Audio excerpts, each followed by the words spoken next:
भारतलाई कम्फर्टेबल के गर्दा हुन्छ? लिम्पियाधुरा लिपुले कालापानीको कुरा नउठाउँदा कम्फर्टेबल हुन्छ। अर्को कम्फर्टेबल के हुन्छ? 72 ठाउँको सीमा अतिक्रमणको कुरा नउठाउँदा कम्फर्टेबल हुन्छ हैन? हजुर। अर्को कम्फर्टेबल के हुन्छ? एसएसबी का मान्छेहरूले नेपालमा बस्दै नेपालमा लुटपाट बट्ने, नेपालका चेलीहरूलाई बलात्कार गर्दा नेपालले विरोध नगर्दा कम्फर्टेबल हुन्छ हैन?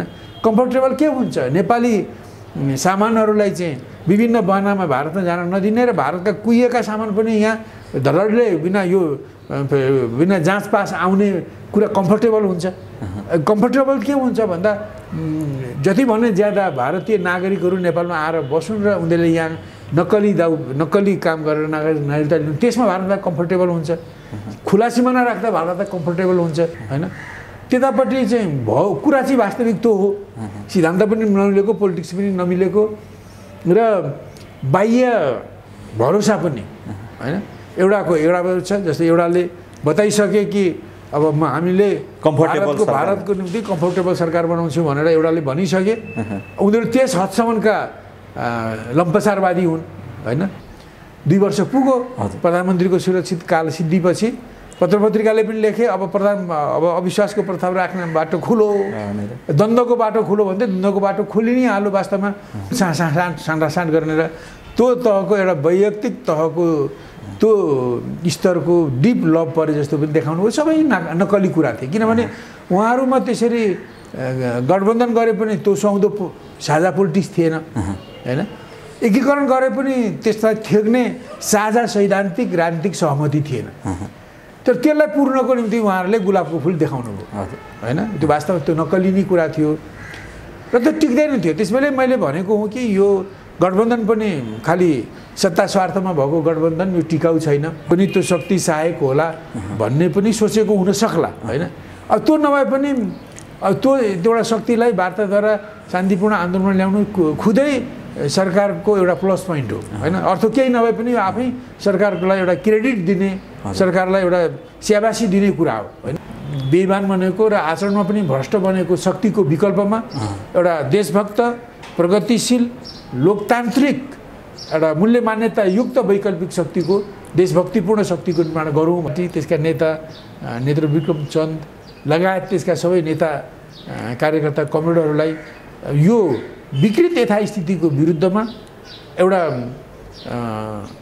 प्रगतिशील, देशभक्त, प्रगतिशील, लोकतान्त्रिक परिवर्तन गर्नको निम्ति एउटा वैकल्पिक शक्ति निर्माणको कार्य, साझा एजेन्डाको कार्यक्रम बनाउँदै अगाडि जानको निम्ति आह्वान पनि गर्दछु, अपिल पनि गर्दछु।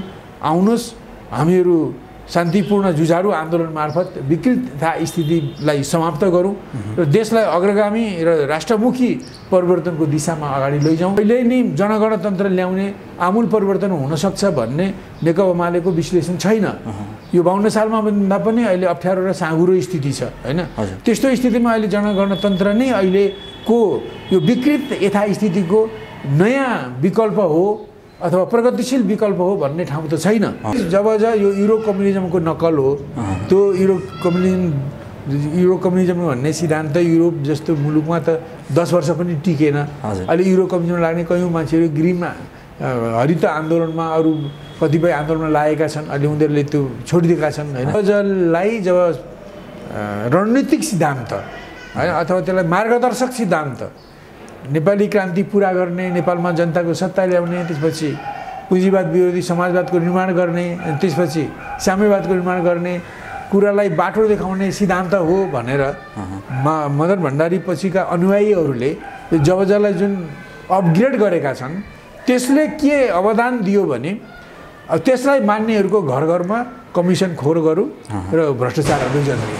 किनभने जबजको मुख्य कुरा चुनाव चाहिँ मेरो पालामा मात्रै होइन, मेरो छोरोको पाला, मेरो नाति, मेरो पनाति, खनाति, जनाति, साम्यवाद आइन्जेल यही चुनावले हामीलाई अगाडि लैजान्छ, वैतरणी तार्छ भन्ने ठानेको हुनाले त्यसमा चुनावमा प्रयोग हुने भनेको यो पुँजीवादी चुनावमा के हो? पैसा, मसल, अब माफियाका पैसा, तस्करका पैसा हैन, 2 नम्बरी पैसा अथवा अरू गलत उद्देश्यले विदेशीहरूले दिने पैसाकै दुरुपयोग हुने हो चुनावमा। दर्शकबिन नमस्कार, म छु दिपेन्द्र। त्यतिखेरको विद्रोह र अहिले फेरि एउटा समूह जुन नेकपाको नामले, विप्लव समूहको नामले चाहिँ विद्रोह सत्ताको यो जुन सत्ताको अहिलेको जुन हिसाबको सत्ता छ त्यसलाई चाहिँ ढालेर नयाँ सत्ता स्थापना गर्छु भनेर विद्रोहमा थियो। त्यो चाहिँ अहिले भर्खरै वार्तामा आएर हिजोबाट वार्ता सुरु भएर लगभग 24 घण्टामा चाहिँ उनीहरू सरकारसँग सहमत भएर शान्तिपूर्ण राजनीतिमा आउने, हिंसा छोड्ने भन्ने हिसाबले अगाडि बढिरहेका छन्। तपाईँले चाहिँ यसलाई कसरी हेरिरहनु भएको छ? के यिनीहरू चाहिँ अब ओलीको सरकारमा जाने हल्ला पनि छ र वार्ता सफल भयो भन्ने छ के विप्लव शान्तिपूर्ण बाटोमा आएर ओलीकै पछाडि लाग्लान् भन्ने लाग्छ तपाईँले? पहिलो कुरो त जस्तो उहाँहरू जुन ढङ्गले केही समय अगाडिदेखि अब भनौँ एकीकृत क्रान्तिको नाउँमा होइन हजुर आमूल परिवर्तन र अब जनसत्ता स्थापना जनगणतन्त्र स्थापना गर्ने दिशामा जो लागिरहनु भएको थियो र उहाँहरूको त्यो विचार कति ठिक कति बेठिक एउटा बेग्लै प्रश्न छ। हजुर अब 2052 सालमा सुरु गरेको सशस्त्र सङ्घर्षद्वारा जनगणतन्त्र ल्याउने कार्यनीति 10 वर्ष लागू गर्दा पनि असफल भयो होइन। अहिले देशमा जनगणतन्त्र छैन, पुँजीवादी गणतन्त्र छ होइन, त्यो असफल भयो। यद्यपि त्यो असफलताको सन्दर्भमा तत्कालीन आन्दोलनको नेतृत्वले, त्यो माओवादी आन्दोलनको नेतृत्वले त्यसका असफलताका विविध कारणहरू, वस्तुगत राष्ट्रिय अन्तर्राष्ट्रिय कारणहरूको समीक्षा गर्दै वास्तवमा ती वस्तुगत कारणहरूले गर्दा नि 52 सालमा लडेको आन्दोलन, सुरु गरेको जनगणतन्त्रको निम्ति सशस्त्र सङ्घर्ष सुरु गरेको जुन आन्दोलन थियो त्यो सफल हुन सकेन भन्ने निचोडमा पुग्दै उनीहरूले 52 सालमै सशस्त्र सङ्घर्ष गरेर जनगणतन्त्र स्थापना गर्ने लक्ष्य राख्नु, कार्यनीति राख्नु त्यो गलत थियो भन्ने उनीहरूले आत्मसात गर्नुपर्ने हो। किनभने मार्क्सवादीहरूले के मान्छन् भने अब व्यवहार नै नीतिहरूको सही र नीतिहरू सही या गलत हो भन्ने जाँच्ने कसी हो। त्यो कसीमा हेर्दा वास्तवमा 10 वर्षसम्म उहाँहरूले जुन कोसिस गर्नुभयो, जस क्रममा मैले भनिरहनु परेन होइन 17,000 आसपास दुवैपट्टिका मानिसहरूको निधन भयो, मृत्यु भयो, खरबौँको राष्ट्रिय सम्पत्ति नोक्सान भए, अब अरू लाखौँ मान्छेले दुःख पाए। अब पछि पिस एन्ड डेमोक्रेसीमा फर्केर आउँदा कयौँ देशघाती एजेन्डाहरू लिएर आउनु पर्यो होइन। यस्तो स्थिति यति धेरै नोक्सानीहरू खपेर बिहोरेर लड्दा पनि जनगणतन्त्र आएन। त्यही कारण यो विषयमा त्यो लिडरसिपले समीक्षा गर्नुपर्ने हो। वस्तुगत ढङ्गले समीक्षा गरेर 52 सालमै सशस्त्र सङ्घर्ष गरेर जनगणतन्त्र ल्याउने कार्यनीति उग्र वामपन्थी कार्यनीति थियो, त्यसलाई तत्कालीन राष्ट्रिय अन्तर्राष्ट्रिय स्थितिले पनि सपोर्ट गर्न सक्दैन थियो भनेर भन्नुपर्ने हो। यो कम्युनिस्ट राजनीतिक चरित्र भनेको यो हो।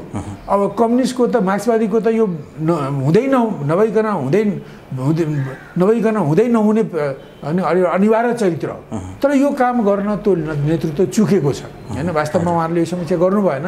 त्यसको फलस्वरूप अहिले पछिल्लो पटक देशको राजनीतिमा केही जुन जटिलताहरू पैदा भए, वर्तमान 74 सालमा गठन भएको सरकारका कामहरूमा पनि कयौँ प्रश्नहरू खडा भए, संविधानमा पनि सिस्टममा पनि कई प्रश्नहरू खडा भए। यो एउटा विशिष्ट अवस्था हो। अब यो विशिष्ट भन्न एक किसिमले देशमा बाह्य शक्तिहरूको पनि भयानक चलखेल बढ्दै र अघि मैले भनेका कुराहरूसँग जोडिँदा देशमा एउटा सङ्कटापन्न स्थिति छ। अब यो स्थितिको निकास भनेको जनगणतन्त्रकै स्थापना हो भनेर मुख्यतः हिजो माओवादी आन्दोलनबाट छुटिएका समूहहरू आज एक ठाउँमा आएका छन् होइन। त्यसमध्येकै पर्ने नेकपा विप्लवजीको पनि हो होइन। वास्तवमा अहिले हिजो नि 52 सालमा सशस्त्र सङ्घर्ष गरेर जनगणतन्त्र ल्याउने कार्यनीति असफल भएको सन्दर्भमा समीक्षा गर्दै त्यसबारेमा त्यो कार्यनीति त्यसरी लिनु गलत थियो भन्ने आत्मालोचना गरेर नेकपा माओवादी पार्टी अहिलेको परिस्थिति अनुसार काम गर्न थालेको भए अहिले यति धेरै 3-4टा समूहले यहाँ पनि भनौँ नेकपा विप्लवले पनि अहिले नै यो अहिलेको सङ्कटको निकास भनेको नि जनगणतन्त्र हो भन्ने दिशा लिनु हुने थिएन।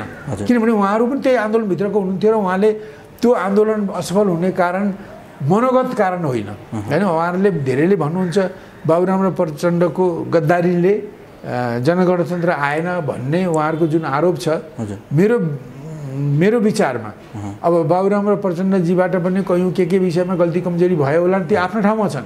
तर त्यो विजयी नहुनुको कारण चाहिँ उहाँहरूको गद्दारी होइन। त्यो विजयी नहुने नेपालको भन्दा पनि हाम्रो क्षेत्रीय र हाम्रो अन्तर्राष्ट्रिय राजनीतिले त्यो जनगणतन्त्र ल्याउने कामलाई रोकेको हो होइन। क्षेत्रीय र अन्तर्राष्ट्रिय ग्लोबल शक्तिहरूले अथवा इन्डो वेस्ट शक्तिले त्यसलाई रोकेको हो र त्यसलाई जित्ने तागत माओवादीमा थिएन र उनी लडिरहेको भए फर्केर वार्तामा आउँदा बाबुराम भट्टराईले भन्नुहुन्थ्यो किन आउनुभयो कामरेड भन्दा उहाँ भन्नुहुन्थ्यो हामीहरू हारेर पनि आएको होइन, भागेर पनि होइन, लड्दै जाने हो भने माओवादी पार्टी पनि सिद्धिने थियो र देशैको अस्तित्वमा पनि प्रश्न खडा हुने थियो। यो देखेर हामीहरूले त्यस्तो नहोस् भन्नको निम्ति वार्ताद्वारा एउटा अवतरणमा आएका हौँ भन्नुहुन्थ्यो। यो वास्तवमा यो बाबुरामको कुरा चाहिँ खुला खुलस्त थियो, यो वास्तवमा सही कुरा हो।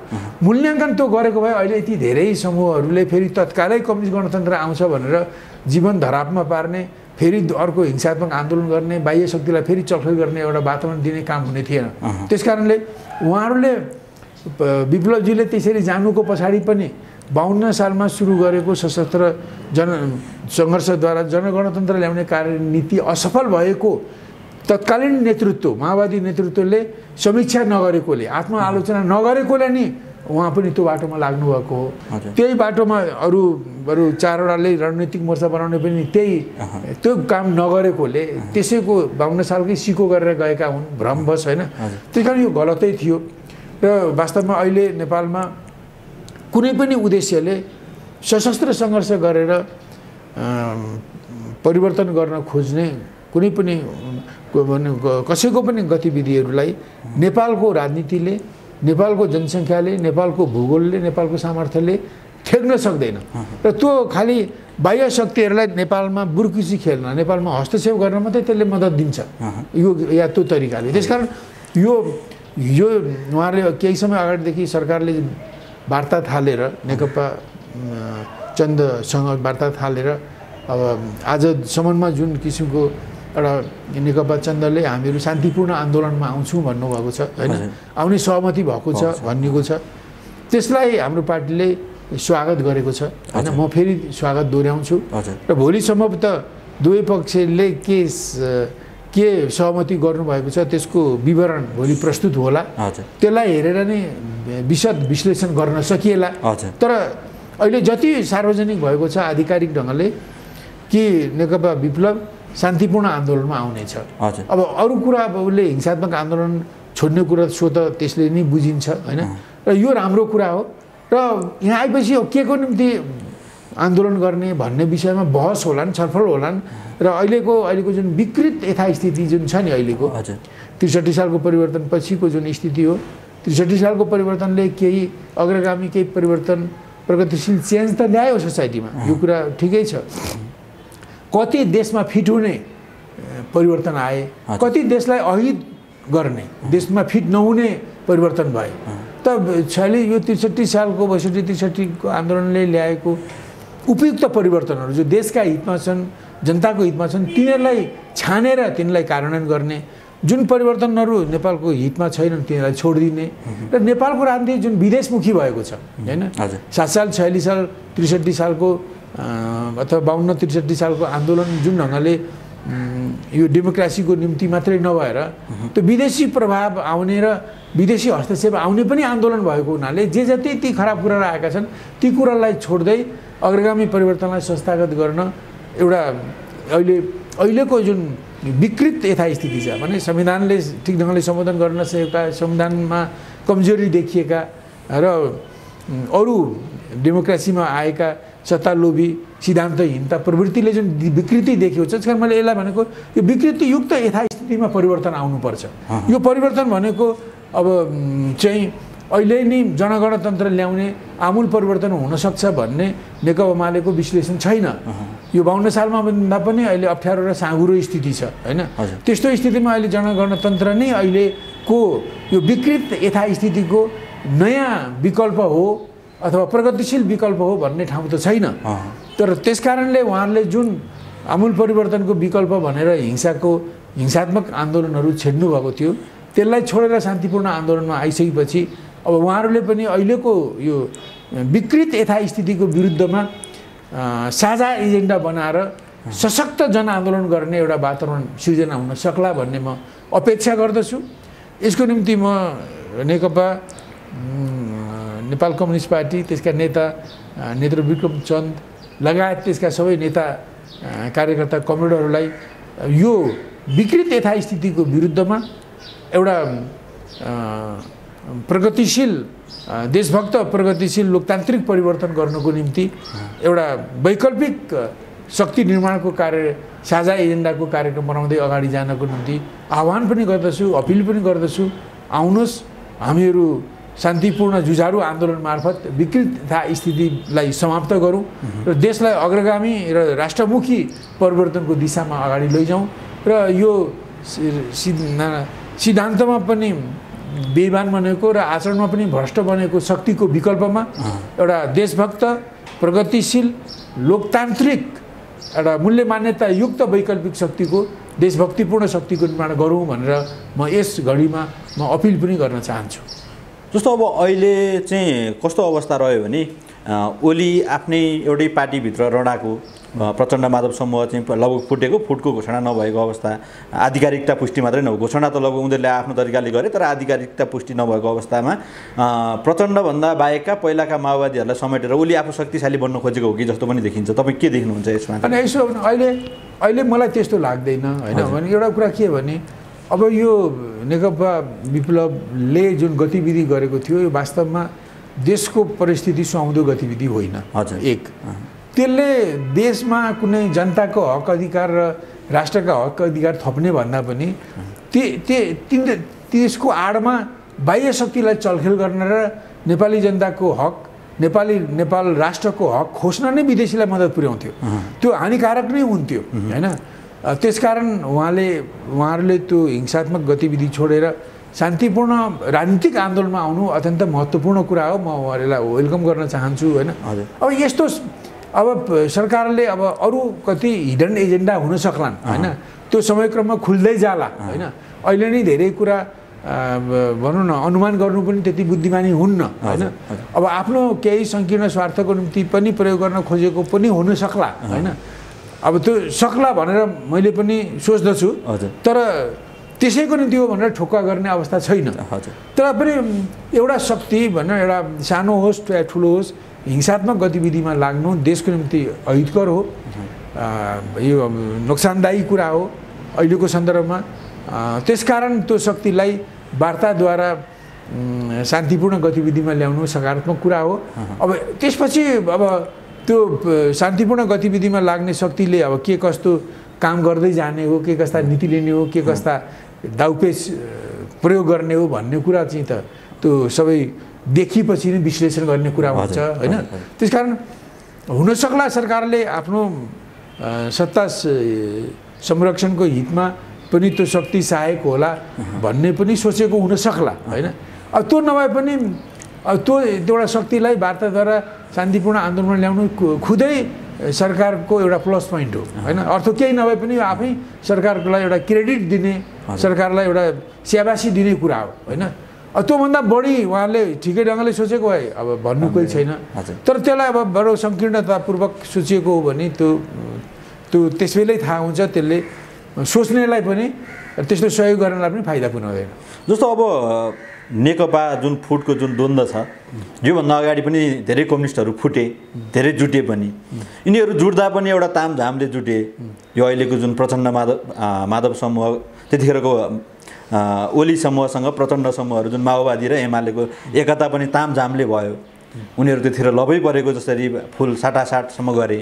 अनि यसरी अहिले फुट्दा पनि यस्तो किचलोले फुट्यो कि जुन आधिकारिकता पुष्टि चाहिँ भएको छैन तर एकअर्काको अनुहार पनि नहेर्ने यदि यिनीहरू हिलो छापाछापको अवस्थामा नाङ्गीझार बनेर सडकमा उत्रेका छन्। अब यो नेपाली कम्युनिस्ट आन्दोलनमा यो लेभलको फुट योभन्दा अगाडि थिएन। तपाईँ के देख्नुहुन्छ? यिनीहरूको फुट के को लागि हो? यिनीहरू के का लागि यसरी चाहिँ लडाइँ गरिराखेका छन्? हिजो के का लागि मिले? अनि यसरी भनौँ न, हिजो जुन ढङ्गले गठबन्धन गरे 74 सालको असोजमा, जुन ढङ्गले एकीकरण गरे 75 सालको जेठ 3 गते र त्यस बेला जुन ढङ्गको तामझाम उत्साह थियो त्यो कृत्रिम थियो, त्यो नक्कली थियो, सकली थिएन होइन।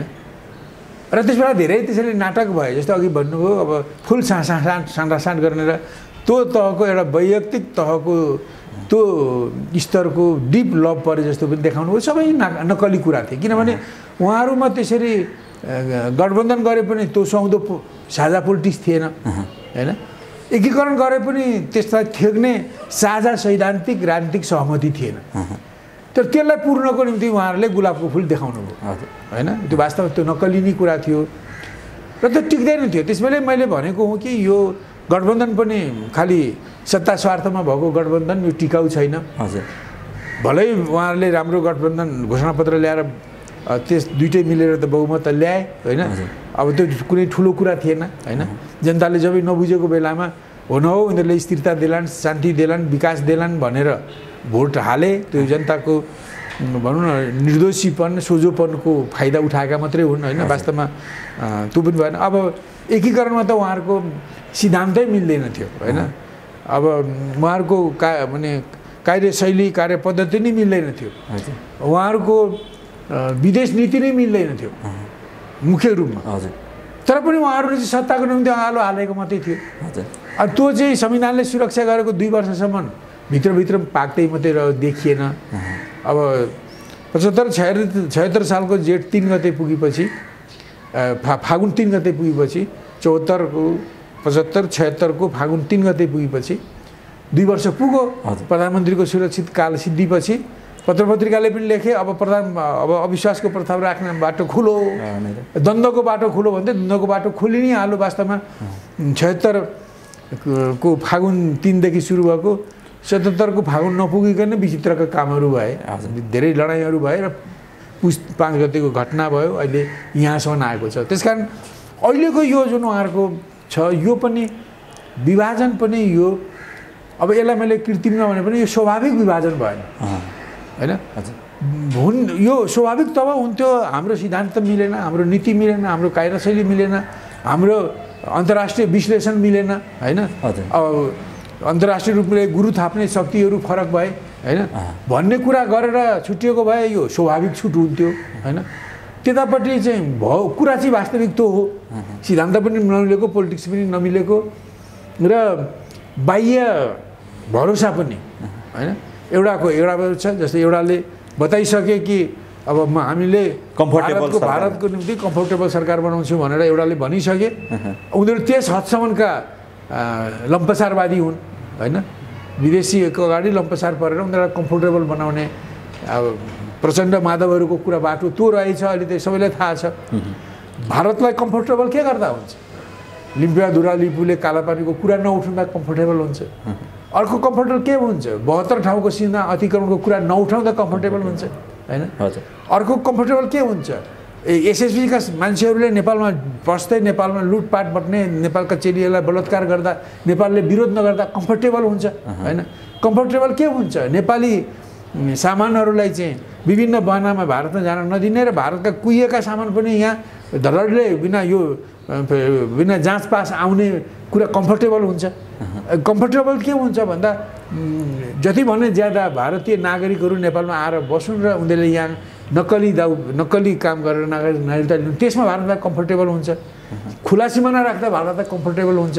जब कि त्यसलाई हामीले रेगुलेट गर्नु पर्यो, कमसेकम यो गर्नु जरुरी छ होइन। अब यस्तो गर्नको निम्ति माधव प्रचण्डहरू एकापट्टि खडा भए। अब त्यही यो कुरो पनि मिलेन। अब केपी ओलीका अन्य कयौँ भनौँ न राजनीतिमा डेमोक्रेसीलाई कार्यान्वयन गर्ने, विकास गर्ने र अन्य कतिपय कुराहरूमा उनका नीतिप्रति विरोध होला। भारत लगायत अन्य कतिपय मुलुकहरूसँग गरेका कतिपय सम्झौताहरूप्रति पनि विरोध होला होइन। तर जुन कम्फर्टेबलिटी होइन माधव प्रचण्डहरूले दिन खोजिरहेका छन् विदेशीहरूलाई, केपी ओलीले त्यो कम्फर्टेबलिटी होइन त्यो सुविधा दिन नचाहेकोले नै गर्दा अब केही समय अगाडि केपी ओलीलाई खोलेर बाह्य शक्ति लागेर हटाउन खोजेका थिए। अहिले खास गरिकन गएको 77 सालको वैशाखमा जब केपी ओलीको भाषण भयो कि विदेशी शक्तिको बोलीमा नेपाली नेताहरूको लोली मिलेर मलाई हटाउन खोज्दैछन् भनेपछि ती विदेशी शक्तिहरू बेग्लै तरिकाले हटाउन लागे। त्यो भनेको गोप्य भित्री रूपमा मिले जसो गर्ने, अब विरोध भड्काइदिने, र यो चाहिँ थुम्बालाई जुधाइदिने थुम्बाको जात यस्तो हुन्छ सिङ नभाँचिन्जेल रगत पस्के नहुइन्जेल अथवा कान्लाबाट नलडिन्जेल लडिरहन्छन् होइन त्यसरी अन्ध लडाइँमा उनीहरूले फसाइदिएर यो भनौँ न विदेशीहरूको दाउपेचको शिकार बनायो यो नेकपा यसका दुवैपट्टिका समूहका नेता एउटा प्रधानमन्त्री को समूह अर्को 3 पूर्व प्रधानमन्त्रीको समूह यिनीहरू त्यसरी लडेका हुन् होइन त्यसकारण यो भनौँ न यो विभाजन स्वाभाविक भएन यसलाई स्वाभाविक बनाएको भए हुन्थ्यो सिद्धान्तमा के भिन्नता राजनीतिमा के भिन्नता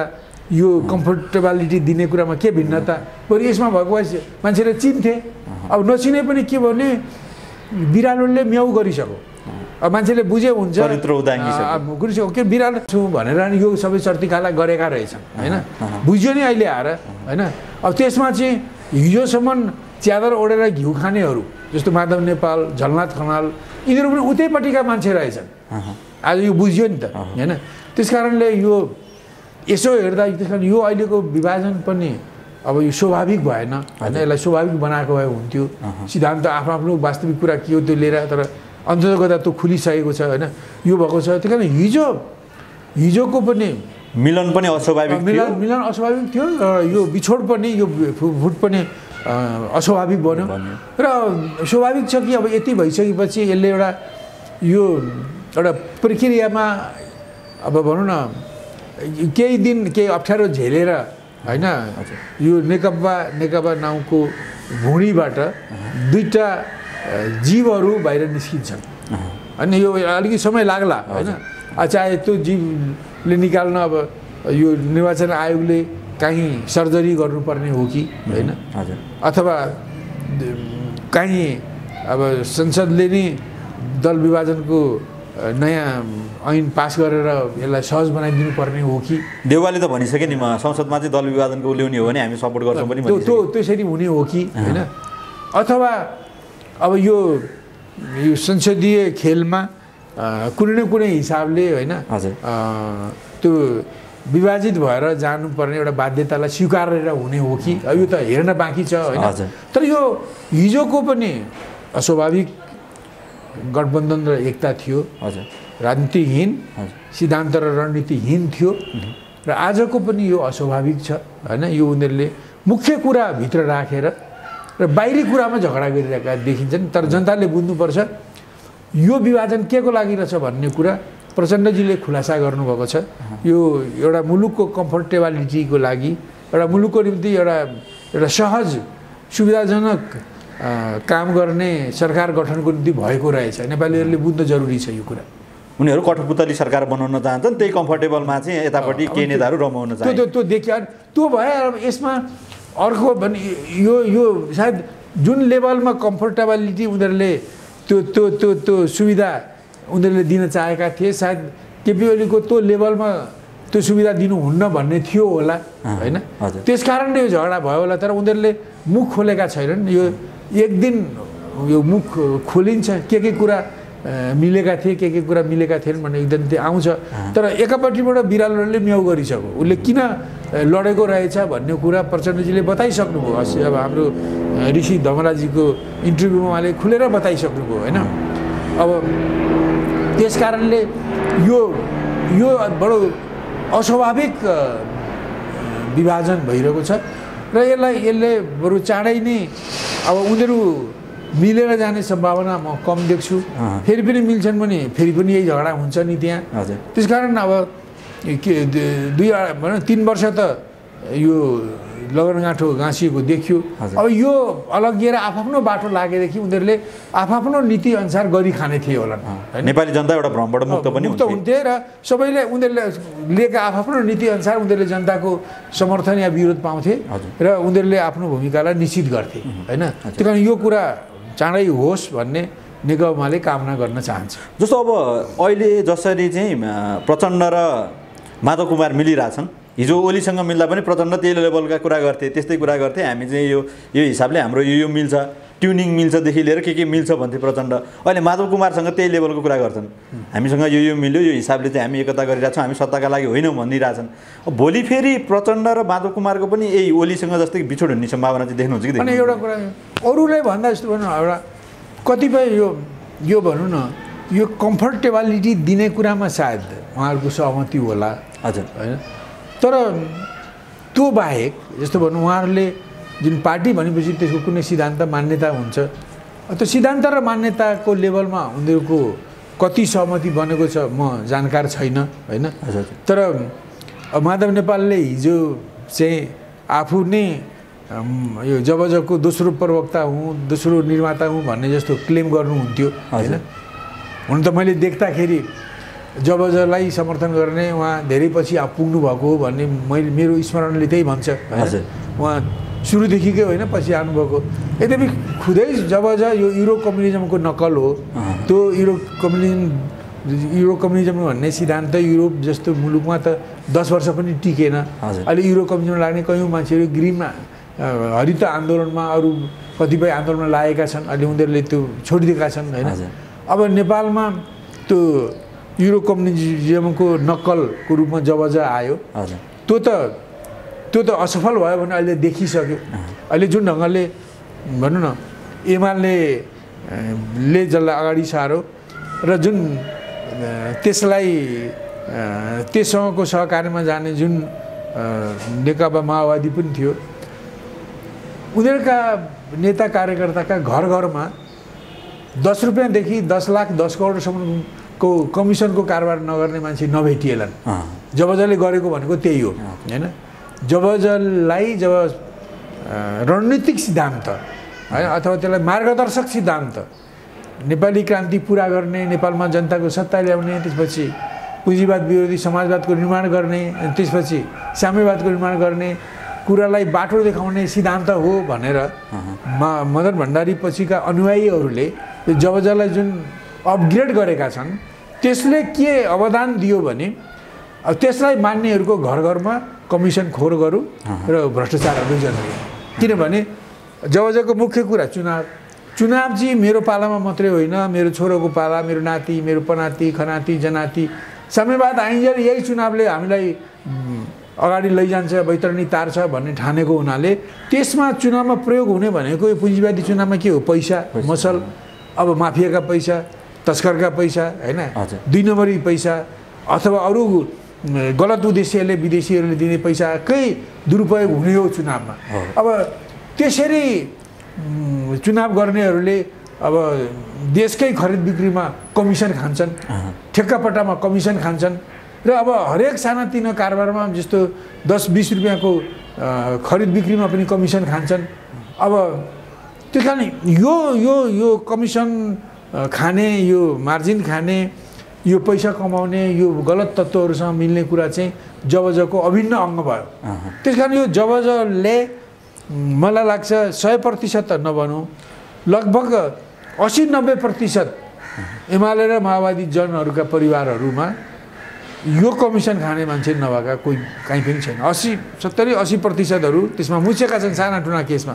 र जबजलाई यसलाई मार्गदर्शक सिद्धान्त मान्नाले यो कम्युनिस्ट आन्दोलन मूलतः हिजोको एमाले र अब अहिले त्यसको सहकार्य गर्दै त्यस्तै नीति लिने 21औं शताब्दीको जन्म भनेको त्यस्तै हो क्या त्यस्तै नीति लिने माओवादी पनि भ्रष्टाचार कमिसन तन्त्रको खेलमा फँसेको छ यिनीहरू करप्ट भए भ्रष्ट भए र यसले नै अब उनीहरूले लिड गरेको आन्दोलन चाहिँ भनौँ एक किसिमको अवसानतर्फ बढ्दैछ जस्तो अब यतिखेर एउटा रणनीतिक संयुक्त मोर्चाको पनि कुराकानी उठिरहेछ विप्लव समूह लगायतसँग यहाँ छुट्टै एउटा समूह बन्यो रणनैतिक मोर्चा भनेर उहाँहरूले घोषणा गरेर कार्यक्रम पनि गर्नुभयो यसलाई चाहिँ तपाईँले कसरी हेरिरहनु भएको छ के छ यो मोर्चा कतिसम्म अगाडि जाला मैले यस विषयमा अघि नै भने अब प्रश्न आएकोले मलाई यसलाई पिन पोइन्ट गरेर भन्ने हो भने यो भनेको के हो भने जो त्यसमा सामेल भएका छन् जसमा नेकपा प्रचण्ड यो चन्द पनि हुनुहुन्छ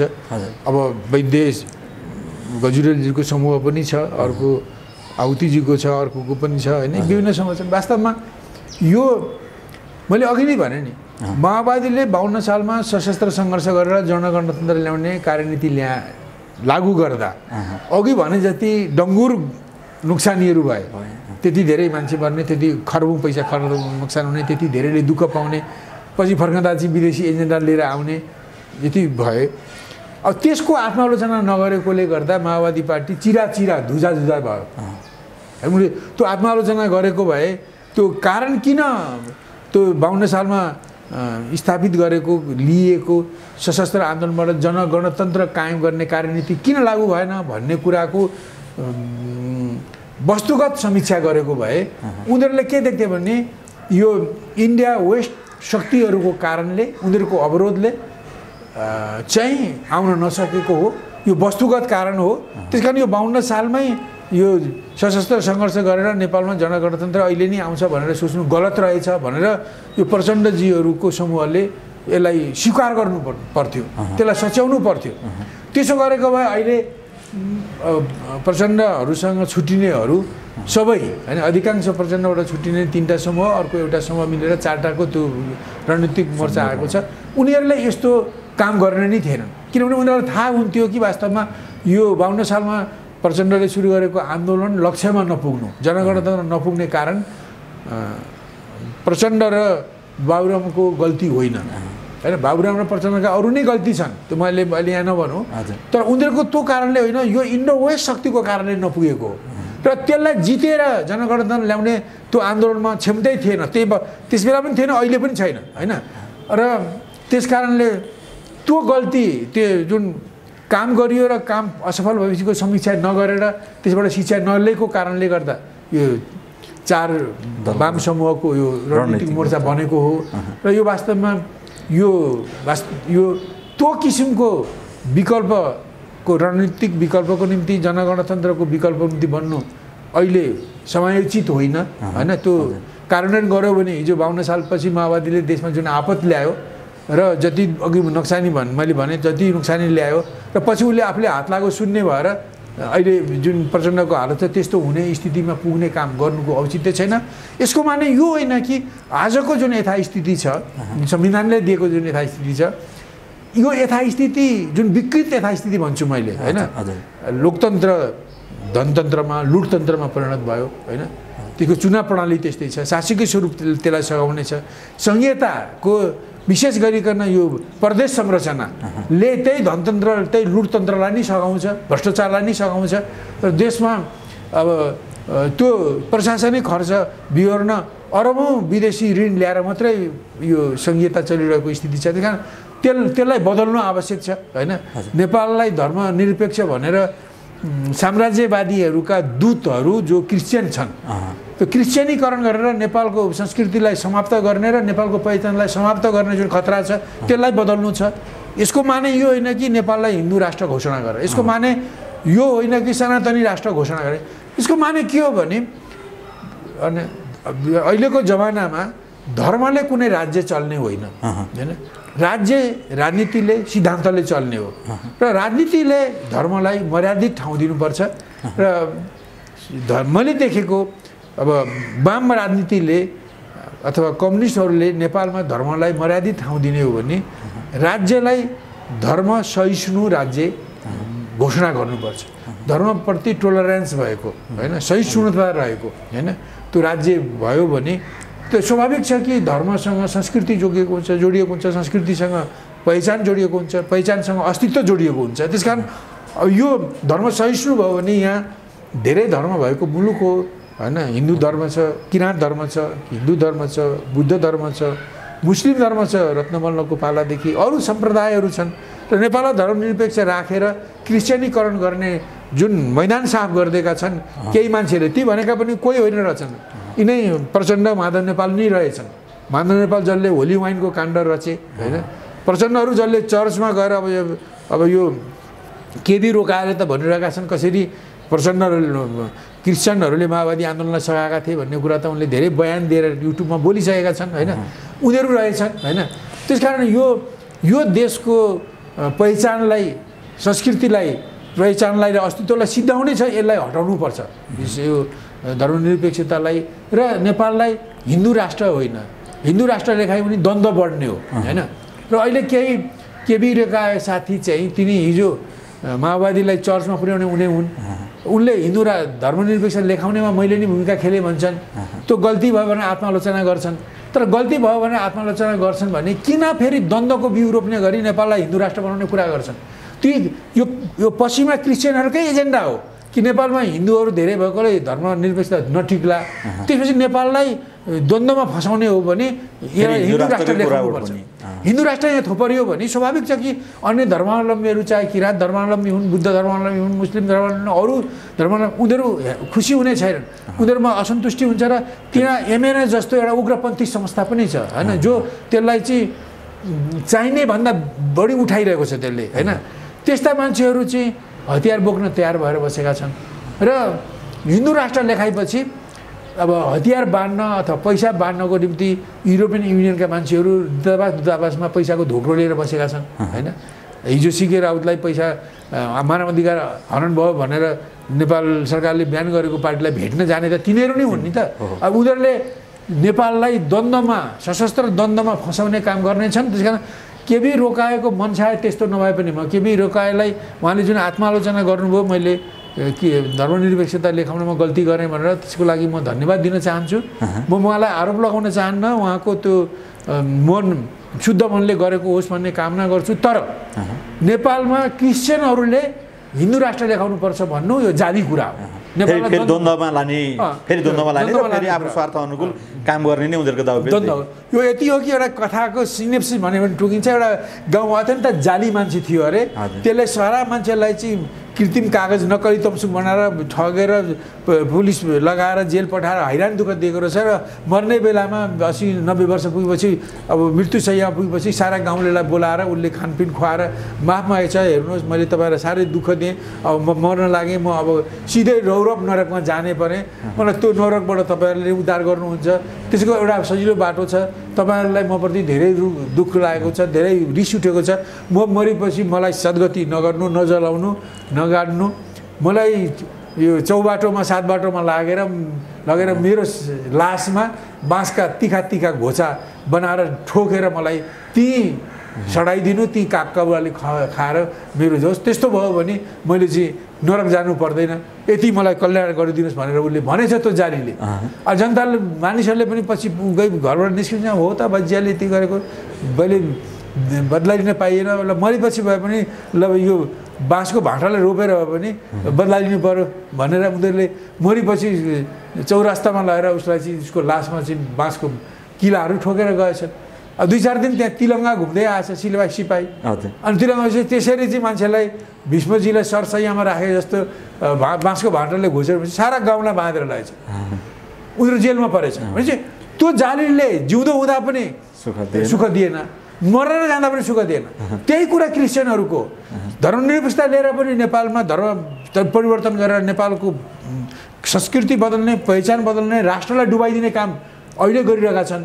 अनि त्यो धर्मनिरपेक्षता हटाएपछि पनि त्यो धर्म सापेक्ष हिन्दू राष्ट्र लेखाएर यहाँ द्वन्द्व बढाइदिने र यहाँ भोलि फेरि नेपाल चाहिँ भनौँ झगडामा फसेर द्वन्द्वमा फसेर सिद्धियोस् भन्ने त्यस्तो किसिमको त्यो जाली मान्छेको तरिका हो।